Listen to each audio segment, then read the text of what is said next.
ഏറ്റെടുക്കാൻ അമേരിക്ക ഏതറ്റം വരെയും പോകുമെന്ന് പ്രസിഡന്റ് ഡൊണാൾഡ് ട്രംപ്. റഷ്യയും ചൈനയും ഗ്രീൻലാൻഡ് കൈക്കലാക്കാൻ സാധ്യതയുണ്ടെന്നും അതുകൊണ്ട് അമേരിക്കയുടെ സുരക്ഷയ്ക്ക് ഇത് അത്യാവശ്യമാണെന്നും ട്രംപ് വ്യക്തമാക്കി.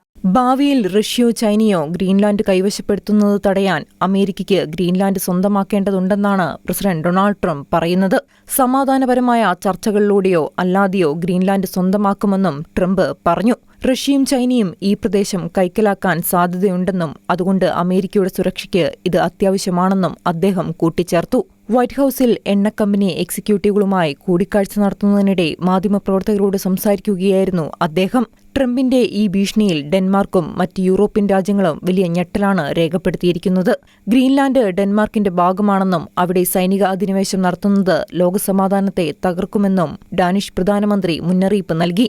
എന്നാൽ 500 വർഷം മുൻപ് അവിടെ എത്തിയതുകൊണ്ട് മാത്രം ഡെൻമാർക്കിന് ഈ ഭൂമിയുടെ അധികാരം ലഭിക്കില്ലെന്നാണ് ട്രംപ് ഇതിനോട് പ്രതികരിച്ചത്. ഈ സാഹചര്യത്തിൽ വിഷയം ചർച്ച ചെയ്യുന്നതിനായി അടുത്തയാഴ്ച അമേരിക്കൻ വിദേശകാര്യമന്ത്രി ഡെൻമാർക്ക് പ്രതിനിധികളുമായി കൂടിക്കാഴ്ച നടത്തും. നിലവിൽ അമേരിക്കയ്ക്ക് ഗ്രീൻലാൻഡിൽ ഒരു സൈനിക കേന്ദ്രമുണ്ട്. എന്നാൽ ഈ പ്രദേശം പൂർണ്ണമായും തങ്ങളുടെ അധീനതയിലാക്കാനാണ് ട്രംപ് ഭരണകൂടം ഇപ്പോൾ ശ്രമിക്കുന്നത്. ഗ്രീൻലാൻഡിന്റെ വടക്കു പടിഞ്ഞാറൻ മേഖലയിലെ പിറ്റുഫിക് ബേസിൽ ഇതിനോടകം തന്നെ അമേരിക്കയുടെ 100-ലധികം സൈനികർ സ്ഥിരമായി നിലയുറപ്പിച്ചിട്ടുണ്ട്. രണ്ടാം ലോക മഹായുദ്ധ കാലം മുതൽ US പ്രവർത്തിച്ചുവരുന്ന ഒരു കേന്ദ്രമാണിത്.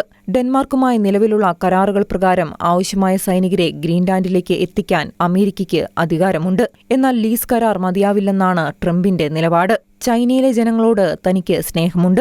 റഷ്യയിലെ ജനങ്ങളെയും താൻ സ്നേഹിക്കുന്നു. പക്ഷേ ഗ്രീൻലാൻഡിൽ അവർ അമേരിക്കയുടെ അയൽക്കാരാകുന്നതിനോട് തനിക്ക് താൽപ്പര്യമില്ലെന്നും അത് നടക്കില്ല എന്നും ട്രംപ് വ്യക്തമാക്കി. International desk Shekinah news.